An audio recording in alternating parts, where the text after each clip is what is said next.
Hello दोस्तों, एक बार फिर से आप लोगों का विवेक क्लासेस में स्वागत है।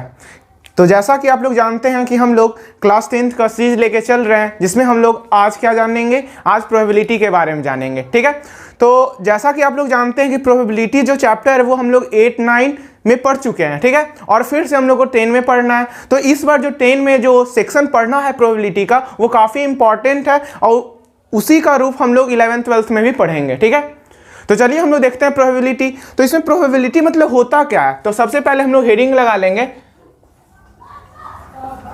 प्रोबेबिलिटी। प्रोबेबिलिटी इसका मतलब क्या होता है? प्रोबेबिलिटी मतलब होता है हमारा संभावना, मतलब कोई संभावना जताता है या जताना है कि कैसे हम लोग संभावना। ठीक है, तो एक एग्जाम्पल लेते हैं हम लोग। जैसे मान लीजिए कि कोई लड़का है और वो बोल रहा है कि आज बारिश होने की संभावना है, मतलब वो बोल रहा है कि आज बारिश हो भी सकती है और बारिश ना भी हो सकती है। अगर बारिश हो गई तो उसका संभावना 100% हो गया, और अगर बारिश नहीं हुई तो उसका संभावना क्या हो गया? 0% हो गया। ठीक है, तो मतलब इसमें हो गया कि एक श्योर इवेंट हो गया और एक इम्पॉसिबल इवेंट हो गया। ठीक है, तो ये श्योर इवेंट और इम्पॉसिबल इवेंट हम लोग आगे पढ़ेंगे। पहले हम लोग देखते हैं कि प्रोबेबिलिटी जो है, इसके अंतर्गत हम लोग कितने इवेंट्स के बारे में पढ़ते हैं। ठीक है, प्रोबेबिलिटी होता क्या है? ठीक है, तो प्रोबेबिलिटी के अंतर्गत हम लोग 3 इवेंट्स पढ़ते हैं। एक होता है हमारा एक्सपेरिमेंट,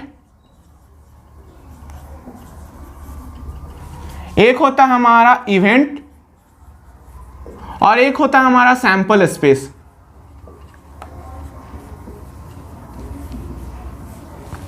ये 3 चीज पढ़ते हैं। अब इसमें हम लोग देखेंगे कि एक्सपेरिमेंट क्या होता है, इवेंट क्या होता है और सैंपल स्पेस क्या होता है। ठीक है, तो एक्सपेरिमेंट क्या होता है? तो ये होता है इट इज ए ऑपरेशन। क्या है ये एक ऑपरेशन है। इट इज एन ऑपरेशन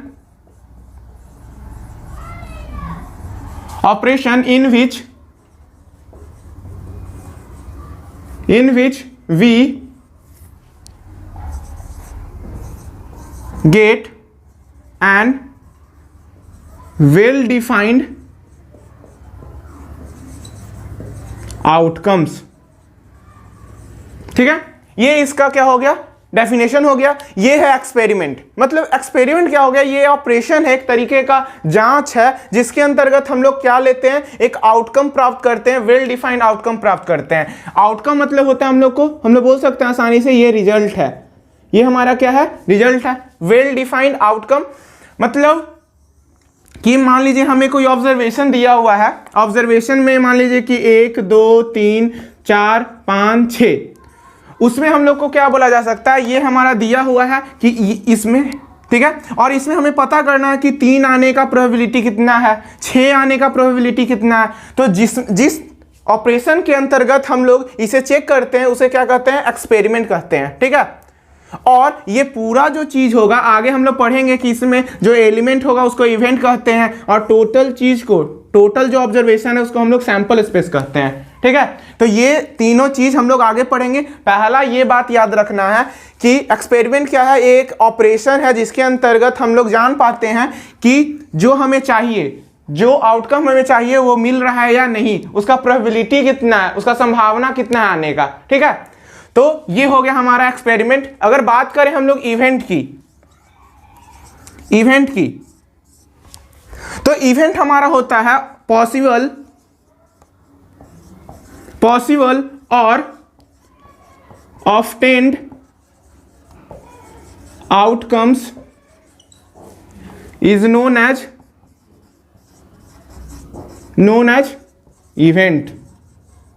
ठीक है, इवेंट किसे कहते हैं? वैसा आउटकम जो हमें मिला है, वैसा आउटकम जो हमें मिला है या जो पॉसिबल है, उसे हम लोग क्या कहते हैं? इवेंट कहते हैं। ठीक है, वैसा मतलब ये 6 नंबर है ना, उसमें से मान लीजिए कि 3 हमें चाहिए, 3 है, 3 आना है हमको। ये नंबर जो है वो 3 वो हमें चाहिए, तो वो जो आएगा उसको हम लोग क्या कहेंगे? इवेंट कहेंगे। ठीक है, और एक है हमारा last sample space. Sample space, तो सैंपल स्पेस क्या होता है? ऑल पॉसिबल आउटकम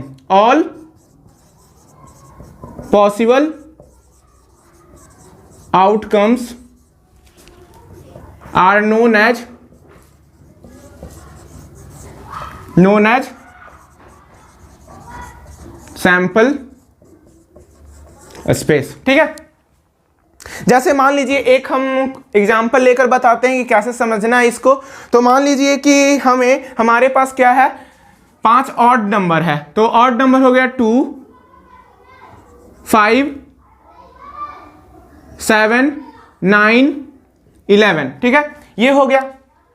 ये हमारा मान लीजिए ये कितना नंबर हो गया, 5 नंबर हो गया, 5 नंबर हो गया। तो अगर बोला जाएगा कि इसमें सैंपल स्पेस क्या है, सैंपल स्पेस कितना है, तो इसमें सैंपल स्पेस कितना हो गया, तो जितना नंबर है इसमें दिया हुआ, तो 1 2 3 4 5, तो ये हमारा हो गया सैंपल स्पेस। ठीक है, और अगर हमें बोल दिया गया कि इवेंट क्या है, तो मान लीजिए कि हमें चाहिए क्या, हमें चाहिए कि 10 से कम नंबर आने का प्रोबेबिलिटी कितना है, 10 से कम आने का प्रोबेबिलिटी कितना है, तो 1 2 3 4 है। तो इवेंट इसमें क्या हो गया, 4 हो गया, 4 इवेंट हो गया। जो हमें चाहिए वो 4 नंबर हो गया, सैंपल स्पेस क्या हो गया, 5 हो गया। ठीक है, और प्रोबेबिलिटी निकालने का तरीका हम लोग जानेंगे अभी। ठीक है, एक बात और कि सैंपल स्पेस को हम लोग किससे डिनोट करते हैं, तो NS से डिनोट करते हैं। ठीक है, और इवेंट को हम लोग करते हैं NE से। ठीक है, N कैपिटल E से, और सैंपल स्पेस को NS से करेंगे। ठीक है, ये सभी बात आप लोग को ध्यान में रखनी होगी। ठीक है, अब चलिए अब हम लोग आगे बढ़ते हैं, प्रोबेबिलिटी का फॉर्मूला देखते हैं, उसमें फिर श्योर और इम्पॉसिबल इवेंट पढ़ेंगे। ठीक है, अब हम लोग देख लेते हैं कि प्रोबेबिलिटी का फॉर्मूला क्या है और हम लोग क्वेश्चन कैसे सॉल्व करेंगे। ठीक है, तो प्रोबेबिलिटी को हम लोग PE से डिनोट करते हैं। ठीक है, प्रोबेबिलिटी ऑफ इवेंट। ठीक है, और इसका फॉर्मूला होता है number of events by total sample space. ठीक है, और फिर इसको लिख सकते हैं, अगर हम लोग नोटेशन के फॉर्म में लिखें तो P इक्वल टू होता है NE/NS। ये आप लोग को याद रखिएगा। ठीक है, इसमें हमारा जो होता है, अगर बात करें तो प्रोबेबिलिटी जो होता है हम लोग लिख सकते हैं यहाँ पे कि प्रोबेबिलिटी, यहाँ पे the value of probability, the value of probability always lies between 0 and 1। ठीक है, क्या बोला जा रहा है, the value of probability always lies between 0 and 1। मतलब प्रोबेबिलिटी का वैल्यू जो होगा वो हमेशा कहाँ लाई करेगा, 0 से लेके 1 के बीच में। वो ना तो 0 से छोटा हो सकता है और ना ही 1 से बड़ा हो सकता है। ऐसा क्यों? आप लोग यहाँ पे देख रहे हैं कि NE/ क्या है, NS है।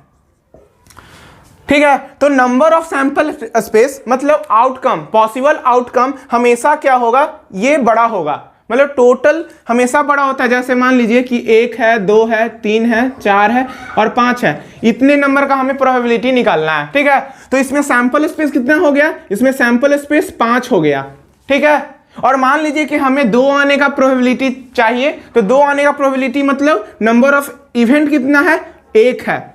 मतलब क्या हुआ इसमें कि नंबर ऑफ इवेंट जो होता है वो सैंपल स्पेस से हमेशा इन एवरी कंडीशन क्या होगा, छोटा होगा या उसके बराबर होगा, उससे बड़ा नहीं हो सकता। यही कारण से हमारा जो प्रोबेबिलिटी का वैल्यू जो होगा वो हमारा क्या होगा, 0 और 1 के बीच में होगा, या 0 होगा या तो 1 होगा। ठीक है, वो कभी बड़ा नहीं हो सकता, ना 0 से छोटा हो सकता है। तो इतना ध्यान में रखना होगा आप लोग को बात। ठीक है, तो यहां से रेंज आ जाता है हमारा, रेंज क्या आ जाएगा, तो रेंज आ जाएगा 0 से लेकर, ये क्या है, ग्रेटर देन या इक्वल टू का साइन है, मतलब वो 0 के बराबर भी हो सकता है और 0 से बड़ा भी होगा प्रोबेबिलिटी का वैल्यू। और फिर ये प्रोबेबिलिटी का वैल्यू छोटा है 1 से और 1 के बराबर भी हो सकता है। ठीक है, तो ये हमारा रेंज ऑफ प्रोबेबिलिटी होता है। ये काफी इंपॉर्टेंट है, ये आप लोग को एग्जाम में पूछा जा सकता है 1 नंबर में। ठीक है, तो ये ध्यान में रखिएगा। ठीक है, इतना कुछ हो गया। ठीक है, अब हम लोग चलते हैं कि श्योर इवेंट और इम्पॉसिबल इवेंट क्या होता है। ये दोनों काफी इंपॉर्टेंट है, ठीक है। श्योर इवेंट क्या है और इम्पॉसिबल इवेंट क्या है। श्योर इवेंट और एक है impossible event.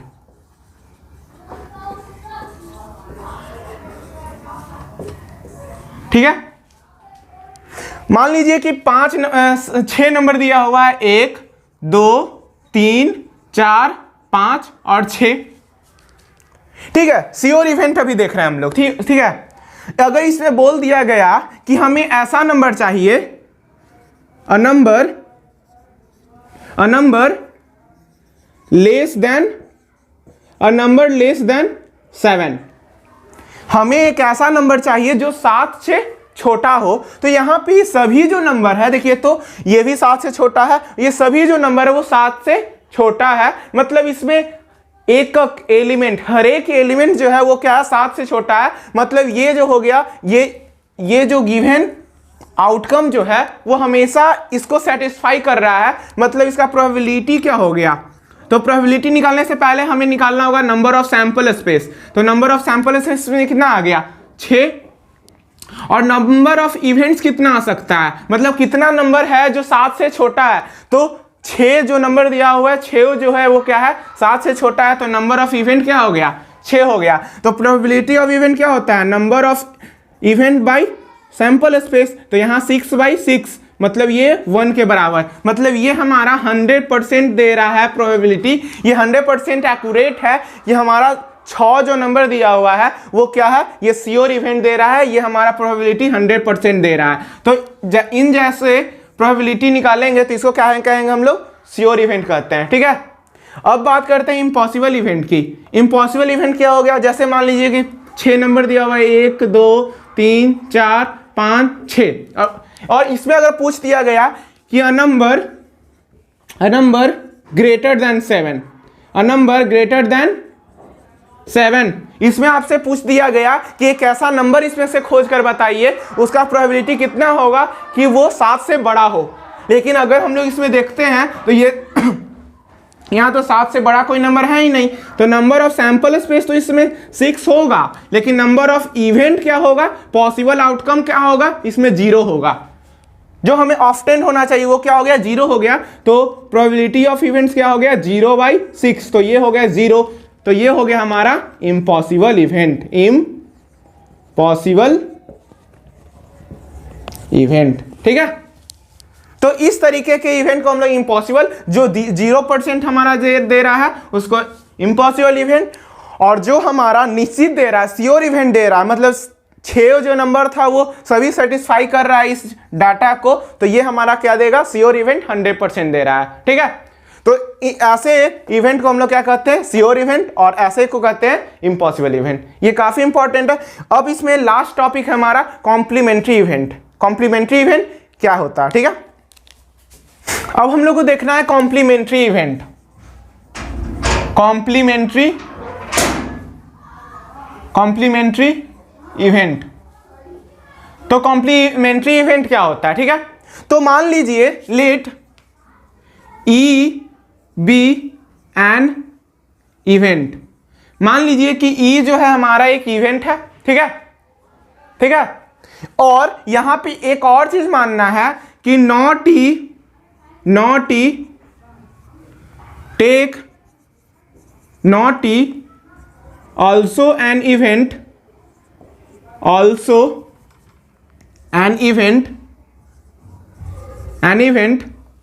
which occurred when E does not often। ठीक है, यहां पे बोला गया है कि मान लीजिए कि ई जो है हमारा कोई इवेंट है, ठीक है, किसी ऑपरेशन का इवेंट होगा, और यहां पे हम लोग लेना है कि not E also an event. Not E भी हमारा एक और इवेंट होगा। तो हमारा बोला जा रहा है नॉट ई हमारा कब इवेंट होगा, जब ई जो हम लोग लिए हैं इवेंट वो हमारा ऑफ्टेन नहीं होगा। ठीक है, मतलब यहां पे एक फॉर्मूला आता है क्या कि P E plus P not E equal to 1। ये आप लोग को याद रखना होगा, ठीक है, कि अगर P ऑफ्टेंड हो रहा है तो P नॉट E ऑफ्टेंड नहीं होगा, अगर P नॉट E ऑफ्टेंड हो रहा है तो P E ऑफ्टेंड हमारा नहीं होगा। मतलब अगर हम लोग को इंडिविजुअली इसका वैल्यू निकालना होगा तो P इक्वल टू क्या करेंगे, 1 माइनस P नॉट E करेंगे, और अगर P नॉट E का वैल्यू निकालना होगा, इसका वैल्यू निकालना होगा, तो हम लोग यहां से क्या निकालेंगे, 1 माइनस P E। ठीक है, तो यहां से हम लोग आसानी से निकाल। एक और हम लोग क्वेश्चन कर लेते हैं, इस पे देख लीजिए। जैसे मान लीजिए कि हमारा क्या है, 2 है, 5 है, 8 है, 7 है, और फिर 11 13 हो गया। ठीक है, इसमें हमारा मान लीजिए probability of getting odd number, probability of getting odd number. मान लीजिए कि हमें पूछ दिया गया कि हमें ऐसा प्रोबेबिलिटी चाहिए कि हमें ऑड नंबर चाहिए। ठीक है, तो ऑड नंबर कौन कौन है, 5 है, 7 है, 11 है और 13 है। तो नंबर ऑफ सैंपल स्पेस क्या हो गया, 1 2 3 4 5 6 है। ठीक है, और नंबर ऑफ इवेंट क्या हो गया, मतलब ऑड नंबर आने का प्रोबेबिलिटी कितना हो गया, मतलब इवेंट कितना है इतने, तो 1 2 3 4, तो 4 इवेंट हो गया, तो प्रोबेबिलिटी ऑफ इवेंट क्या हो गया, 4/6। तो ये हो गया तुम्हारा 2/3 हो गया। ठीक है, अगर मान लीजिए बोल दिया गया कि probability of getting not an odd number, मतलब हमें ऑड नंबर नहीं चाहिए, मतलब नॉट लग गया आगे, मतलब ये इवेंट है तो नॉट ये आ गया, तो हम लोग आसानी से इसमें देख लीजिए नॉट और एन ऑड नंबर, मतलब हमें क्या चाहिए, ऑड नंबर जब नहीं चाहिए तो हमें क्या चाहिए, इवेंट चाहिए। तो इवेंट कितना है, 1 2, तो हम लोग कर लेंगे 2 बाई, और टोटल इवेंट कितना है, सैंपल स्पेस 2/6, तो ये लिख सकते हैं 1/3। ठीक है, तो ये नॉट का कंडीशन आ गया और ये आ गया यस का कंडीशन। ठीक है, तो इसमें हमें ऑड चाहिए, इसमें ऑड नहीं चाहिए, मतलब एक में ऑड चाहिए, एक में इवेंट चाहिए। अब देखिए ये दोनों को हम लोग जब जोड़ेंगे, मतलब हम लोग यहां से देखिए ये फॉर्मूला देखिए, ये वाला फॉर्मूला देखिए, हम लोग अगर पॉजिटिव और निगेटिव को जोड़ते हैं तो 1 आना चाहिए हमें। ठीक है, अगर हम लोग को 1 आ जाता है तो हम लोग सोचेंगे कि ये फॉर्मूला हमारा क्या है, सही है। तो यहां से देखिए 2/3 प्लस 1/3, इसको करते हैं तो एलसीएम 3, 2 प्लस 1 इक्वल टू 3/3, तो ये क्या आ गया, 1 आ गया, मतलब PE plus P not equal to 1 आ गया हमारा। तो यहां से हम लोग को ये वैल्यू हमारा सेटिस्फाई कर गया कि ये हमारा क्वेश्चन भी सही है और ये हमारा फॉर्मूला भी सही है। ठीक है, तो इस तरीके से हम लोग अपना प्रोबेबिलिटी का इंट्रोडक्टरी पार्ट कर लिए। अब हम लोग अगले लेक्चर में क्या करेंगे, अगले लेक्चर में हम लोग 1 कॉइन टॉस और 2 कॉइन टॉस के बारे में पढ़ेंगे, फिर 1 डाइस टॉस, 2 डाइस टॉस के बारे में पढ़ेंगे। ठीक है, तो आप लोग पढ़ते रहिए इसी तरह। धन्यवाद।